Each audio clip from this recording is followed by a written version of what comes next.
안녕하세요. SRA 정보사연입니다. 오늘 하루 따뜻한 밥 한 끼 드셨나요? 보글보글 끓는 국물 냄새와 함께 누군가와 마주 앉아 숟가락을 드셨는지 모르겠습니다. 여기 평생 가마솥 앞을 지키며 자식들을 키워낸 한 어머니가 있습니다. 그녀의 이름은 박명자. 국밥 한 그릇으로 수많은 사람의 속을 덮여주던 사람이었지만 정작 아들 집에서는 부엌 근처에도 오지 말라는 말을 들으며 살아가고 있었습니다. 하지만 그날 한 뚝배기의 국밥이 모든 것을 뒤집어 놓게 됩니다. 오늘 이야기는 늙은이의 냄새라 불렸던 한 어머니의 삶이 어떻게 인생의 향기로 바뀌었는지에 대한 이야기입니다. 지금부터 박명자의 이야기를 들려드리겠습니다. 안녕하세요. 여러분의 마음속 고향 같은 이야기를 전하는 박명자입니다. 어느새 거울을 보면 낯선 노인이 서 있곤 합니다. 눈가에는 세월의 강물이 깊게 패였고 머리카락에는 지난 겨울의 눈이 내려앉았지요. 제 손을 한번 보시겠어요? 마디마디 굵어진 관절과 거칠어진 피부. 누군가에겐 그저 보기 흉한 늙은이의 손일지도 모르겠습니다. 하지만 저에게 이 손은 훈장과도 같습니다. 경기도 변두리 찬바람이 들이치던 허름한 천막에서 시작해 뜨거운 가마솥 앞을 지키며 남매를 키워낸 제 인생의 지도이니까요. 수만 번 국자를 저었고 수천 번 뚝배기를 날랐습니다. 제 국밥 한 그릇에 얼어붙은 몸을 녹이고 다시 삶의 현장으로 나갔던 수많은 가장들, 그들의 뒷모습을 보며 저 또한 힘을 냈었지요. 아줌마 국물이 진국이네. 그 한마디가 저를 살게 했습니다. 그때는 몰랐습니다. 제가 평생을 바쳐 끓여낸 그 진한 육수 냄새가 훗날 며느리에게는 지우고 싶은 노인 냄새가 될 줄은요. 자식 농사가 마음대로 안 된다는 옛 어르신들의 말씀, 그저 스쳐가는 바람인 줄 알았습니다. 은퇴 후 아들네 아파트에 들어와 살게 되었을 때만 해도 저는 꿈에 부풀어 있었지요. 따뜻한 밥 한 끼 지어 자식들 입에 넣어주는 것, 그게 늙은 어미의 마지막 낙이라 생각했으니까요. 하지만 세상은, 그리고 자식들의 세상은 제 생각보다 훨씬 차갑고 낯설었습니다. 어머니, 제발 부엌 근처에도 오지 마세요. 그날의 날카로운 목소리가 아직도 귓가에 쟁쟁합니다. 며느리의 목소리였지요. 며칠을 고아낸 사골국이었습니다. 핏물을 빼고 초벌을 끓여버리고 다시 맑은 물을 부어 밤새 불을 조절하며 끓여낸 제 정성의 결정체였지요. 손주들 뼈 튼튼해지라고, 회사 일에 지친 아들 기운 차리라고 준비한 것이었습니다. 하지만 며느리는 냄비 뚜껑을 열자마자 인상을 찌푸렸습니다. 어머니, 제가 몇 번을 말씀드려요? 어머니 음식은 간이 세고 냄새가 배어서 애들이 싫어한다니까요. 요즘 누가 집에서 이런 걸 끓여 먹어요? 그리고는 주저없이 그 뽀얀 국물을 싱크대에 쏟아버렸습니다. 콸콸콸. 하수구로 빨려 들어가는 건 사골국이 아니라 제 무너진 자존심이었습니다. 뜨거운 김이 제 얼굴을 때리는데 눈에서는 차가운 눈물이 흘렀습니다. 더 가슴 아픈 건 그 옆에 서 있던 아들이었습니다. 엄마, 그냥 좀 사드세요. 며느리 스트레스 받게 하지 마시고요. 제 뱃속으로 나아 기른 아들의 입에서 나온 말이라고는 믿기지 않았습니다. 그 순간 깨달았습니다. 내가 평생을 바쳐 지켜온 맛과 정성이 이 집에서는 그저 구시대의 유물이자 처치 곤란한 쓰레기 취급을 받고 있다는 것을요. 가슴 한구석에 멍이 든다는 게 이런 느낌일까요? 쿡쿡 쑤시는 통증이 밤새 저를 괴롭혔습니다. 요즘 젊은 사람들은 보여주는 삶이 중요한가 봅니다. 며느리는 하루 종일 핸드폰을 손에서 놓지 않았습니다. 이른바 브런치 카페니 오마카세니 하는 곳들을 찾아다니며 사진을 찍어 올리는 게 일상이었지요. 화면 속의 며느리는 세상에서 가장 효심 깊고 우아한 주부처럼 보였습니다. 하지만 그 화려한 식탁 한 구석 어디에도 제자리는 없었습니다. 어머니는 이런 거 안 좋아하시잖아요. 가서 드셔봤자 돈 아깝다고만 하실 텐데 뭐. 어머니, 오늘은 친구분들이랑 오붓하게 계세요. 저희끼리 다녀올게요. 그렇게 남겨진 텅 빈 집에서 저는 찬밥 덩어리를 물에 말아 김치 조각을 얹어 먹곤 했습니다. 목구멍으로 넘어가는 밥알이 모래알처럼 까슬까슬했습니다. 배가 고파서 먹는 게 아니었습니다. 그저 서러움을 삼키듯 꾸역꾸역 밀어 넣었지요. 사람들은 말합니다. 나이 들면 입맛도 없어진다고. 하지만 그건 틀린 말입니다. 입맛이 없는 게 아니라 함께 밥을 먹으며 나눌 온기가 없어서 숟가락을 들 힘이 없는 것입니다. 밥은, 식사는 곧 사랑이고 관심이니까요. 벽에 걸린 달력을 보며 생각했습니다. 내 인생의 봄날은 어디로 갔을까? 나는 무엇을 위해 그토록 치열하게 가마솥 앞을 지켰을까? 화려한 겉모습 뒤에 감춰진 이 지독한 외로움을 과연 누가 알아줄까요? 그러던 어느 날 집안에 묘한 긴장감이 감돌았습니다. 아들의 회사 사정이 어려워져 구조조정 명단에 올랐다는 소식이 들려왔지요. 하늘이 무너지는 것 같은 아들의 표정을 보며 어미의 마음도 새카맣게 타들어갔습니다. 그런데 며느리는 다른 쪽으로 머리를 굴리더군요. 여보, 이번에 오시는 회장님 입맛이 그렇게 까다롭대. 그분 마음만 사로잡으면 당신 승진은 따놓은 당상이야. 우리 집으로 모시자. 내가 최고급 출장 뷔페 부를게. 출세, 성공. 물론 중요하지요. 하지만 며느리의 다음 말은 제 가슴에 비수를 꽂았습니다. 어머니, 이번 주말에 회장님 오시기로 했어요. 중요한 손님이시니까. 그날은 방에서 나오지 마세요. 화장실도 미리 다녀오시고요. 괜히 나오셔서 분위기 깨거나 냄새 풍기지 마시고요. 아시겠죠? 저는 그날 제 아들의 집에서 철저하게 투명 인간이 되기를 강요받았습니다. 내 존재가 아들의 앞길을 막는 오물이라도 되는 양, 며느리는 저를 방구석으로 몰아넣었습니다. 내가 정 그렇다면 그리하마.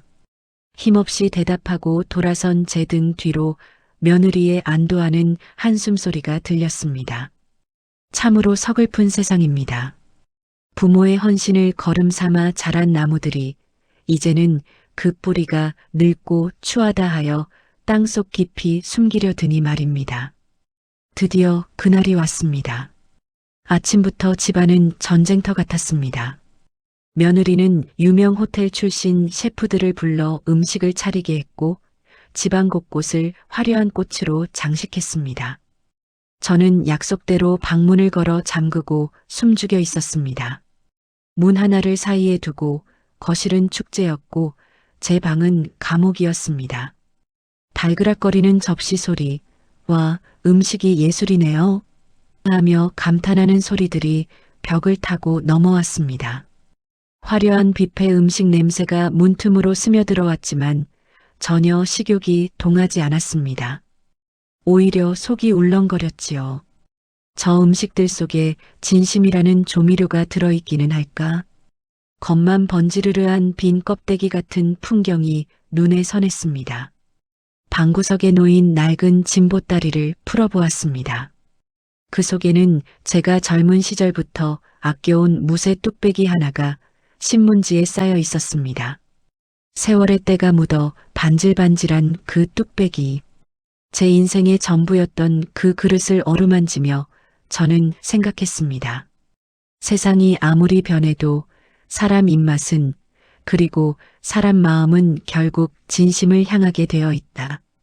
제 예감이 맞았던 걸까요? 거실 쪽 분위기가 심상치 않게 변하고 있었습니다. 이복의 자네. 회장님의 묵직한 목소리가 들려왔습니다. 음식은 화려한데 맛에 깊이가 없구먼. 혀끝만 자극할 뿐 마음을 울리는 맛이 없어. 순간 거실에 찬물을 끼얹은 듯 정적이 흘렀습니다. 며느리의 당황한 목소리가 들렸습니다. 회, 회장님, 이게 미슐랭 셰프가 만든 최고급 요리인데요. 요즘 사람들은 거칠에만 중시해. 내가 원한 건 이런 게 아니야. 30년 전 내가 사업에 실패하고 죽으려 했을 때 먹었던 그 투박하지만 뜨거웠던 국밥 한 그릇. 그 맛이 그리워서 온 것인데 회장님의 한숨소리가 문 너머까지 전해졌습니다. 아들과 며느리는 어쩔 줄 몰라 발만 동동 구르고 있었겠지요. 그때였습니다. 제 가슴속 깊은 곳에서 뜨거운 무언가가 치밀어 올랐습니다. 그것은 오기였을까요? 아니면 장인으로서의 본능이었을까요? 저는 주방 구석에 숨겨두었던 육수를 데웠습니다. 그리고 제 낡은 뚝배기에 국을 담았습니다. 파를 송송 썰어 넣고 묵은 깍두기를 작은 접시에 담았습니다. 방문을 열고 나갔을 때 며느리의 눈이 찢어질 듯 커졌습니다. 어머니, 지금 뭐 하시는 거예요? 며느리가 제 팔을 낚아채며 비명을 질렀지만 저는 그 손을 거칠게 뿌리쳤습니다. 지금 이 순간 저는 천덕꾸러기 시어머니가 아니라 50년 경력의 국밥 장인이었습니다. 이거라도 한번 드셔보시지요. 방구석 늙은이가 끓인 거라 입에 맞으실지 모르겠지만 저는 회장님 앞에 뚝배기를 툭 내려놓았습니다. 화려한 뷔페 접시들 사이에서 제 검은 뚝배기는 참으로 볼품없어 보였을 겁니다. 며느리는 기절하기 일보 직전의 표정으로 저를 노려보고 있었지요. 회장님은 의아한 눈빛으로 뚝배기를 내려다보다가 숟가락을 들어 국물을 한술 뜨셨습니다. 후루룩 목을 타고 넘어가는 국물 소리가 유난히 크게 들렸습니다. 그리고 잠시 후 회장님의 숟가락질이 빨라지기 시작했습니다. 이 맛은 회장님은 뚝배기 채로 들고 국물을 들이키셨습니다. 그분의 눈가에 이슬이 맺히더군요. 30년 전 내가 모든 걸 잃고 한강 다리 위를 서성이다가 배나 채우고 죽자며 들어갔던 그 시장통. 명잔의 국밥 맛이 아닌가. 회장님이 떨리는 목소리로 저를 올려다보셨습니다. 아주머니 혹시 그때 그 사장님 아니십니까? 밥값 없으면 나중에 내라며 밥 한 공기 더 퍼주시던. 그렇습니다. 세상은 넓고도 좁지요. 제 투박한 국밥 한 그릇이 한 청년의 목숨을 살리고 오늘날의 그룹 회장님을 만들었던 것입니다. 맛은 기억입니다. 혀끝이 기억하는 것이 아니라 가슴이 기억하는 것이지요. 이분이 누구신가? 회장님의 질문에 며느리는 사시나무 떨듯 떨며 대답했습니다. 아, 그게 저희 집 도와주시는 할머니. 아니, 시어머니신데 치매기가 좀 있으셔서. 마지막까지 며느리는 저를 치매 노인으로 몰아갔습니다. 그 뻔뻔함에 헛웃음이 나오더군요. 회장님은 버럭 소리를 지르셨습니다. 치매라니. 이분이 바로 우리 그룹의 모태가 된 전설적인 명자 푸드의 창업주 박명자 회장님이시다. 내가 이분을 찾기 위해 얼마나 수소문을 했는데. 네, 사실 저는 은퇴하면서 전문 경영인에게 회사를 맡기고 대주주로 물러나 조용히 살고 있었습니다. 자식들이 제 돈을 보고 효도하는 척하는 게 싫어서, 그리고 아들이 제 그늘 없이 스스로 일어서길 바라는 마음에서 신분을 숨겼던 것이지요. 아들과 며느리는 그 자리에 석상처럼 굳어버렸습니다. 입은 벌어졌으나 말은 나오지 않는 참으로 우스꽝스러운 꼴이었지요. 며느리가 급히 제 발 아래 엎드리며 울먹였습니다. 어머님, 제가 정말 몰라봤어요. 회장님인 줄 알았으면 제가 그랬겠어요? 용서해 주세요, 어머님. 저는 그 가증스러운 눈물을 싸늘하게 내려다보았습니다. 저는 며느리의 손을 매몰차게 뿌리쳤습니다. 아니, 너는 회장님을 모시고 싶은 거지. 시어머니인 나를 모시고 싶은 게 아니잖니? 가슴이 찢어지는 것 같았지만 저는 단호해야 했습니다. 내가 돈 많은 회장인 걸 알았을 때만 잘하는 건 효도가 아니라 거래란다. 나는 너희와 거래를 하러 온 게 아니야. 가족이 되고 싶었던 거지. 저는 그 자리에서 변호사에게 전화를 걸었습니다. 아들에게 증여했던 아파트와 상가 건물, 모든 것을 환수 조치하겠다고 지시했습니다. 너는 내 아들 자격도, 이 회사의 직원 자격도 없다. 내 처와 함께 내 힘으로 바닥부터 다시 시작해보렴. 아들은 바짓가랑이를 잡고 매달렸지만 저는 뒤돌아보지 않았습니다. 그리고 며느리야, 노인 냄새난다고 버렸던 그 국밥 맛. 이제 다시는 못 볼 게다. 그 냄새는 늙은이의 악취가 아니라 너희를 키워낸 내 인생의 향기였음을 내가 깨달을 날이 올지 모르겠구나. 회장님의 부축을 받으며 그 집을 나오는 길, 발걸음은 무거웠지만 마음만은 깃털처럼 가벼웠습니다. 썩은 살을 도려낸 듯한 아픔과 동시에 시원함이 밀려왔지요. 지금 저는 다시 현역으로 돌아왔습니다. 제 회사의 명예회장으로서 저처럼 나이 들었지만 여전히 뜨거운 열정을 가진 시니어들의 재취업을 돕는 재단을 운영하고 있지요. 가끔 생각합니다. 우리가 늙는다는 건 낡아가는 것이 아니라 익어가는 것이라고요. 마치 오랜 시간 푹 고아낸 사골국처럼 말입니다. 젊음의 싱그러움은 사라졌을지 몰라도 세월이 빚어낸 깊고 진한 맛은 그 무엇과도 바꿀 수 없는 우리만의 자산입니다. 사랑하는 여러분, 혹시 지금 자식 눈치 보며 늙은 자신이 초라하게 느껴지시나요? 절대 기죽지 마십시오. 여러분의 주름 하나하나는 치열했던 삶의 훈장이고 여러분의 거친 손은 가정을 지켜낸 위대한 방패였습니다. 누군가 당신을 뒷방 늙은이 취급하더라도 스스로 자신을 귀하게 여기십시오. 내 인생의 주인공은 바로 나 자신입니다. 부엌 한 구석이 아니라 당당한 세상의 중심에 서십시오. 오늘 저녁 뜨끈한 국밥 한 그릇 어떠신가요? 그 국물 속에 담긴 위로와 힘을 믿으세요. 지금까지 인생이라는 가마솥 앞에서 여전히 현역인 박명자였습니다. 감사합니다.